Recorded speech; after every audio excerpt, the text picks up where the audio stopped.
అవిశ్రాంత పోరాటం చేస్తున్న BRS party working president KTR గారు ఈరోజు మనందరి భూముల కోసం, మనందరి హక్కుల కోసం ఈరోజు మరి మానుకోటకు వచ్చిండ్రు.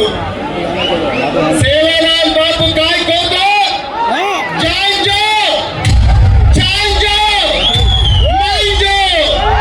ఇప్పుడు కేటీఆర్ గారు చెప్పే విషయాలు మనందరూ భక్తులు చెప్పే విషయాలు మనం జాగ్రత్తగా వినాలి.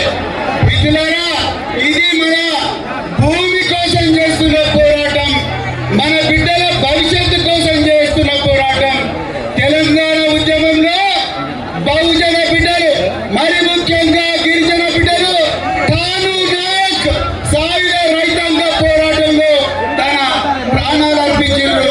శ్రీనివాస నాయక్, బోజ్జా నాయక్, రమావత్ రమేష్ నాయక్, ఎంతో మంది బిడ్డలు తమ విలువైన ప్రాణాలు అర్పిస్తే ఈ రోజు రేవంత్ రెడ్డి ప్రభుత్వం మన భూములు గుంజుకుంటా ఉన్నది.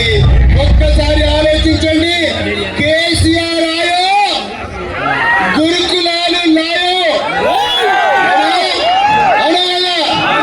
కేసీఆర్ ఆయో, తండాలు గ్రామ పంచాయతీ కిలో,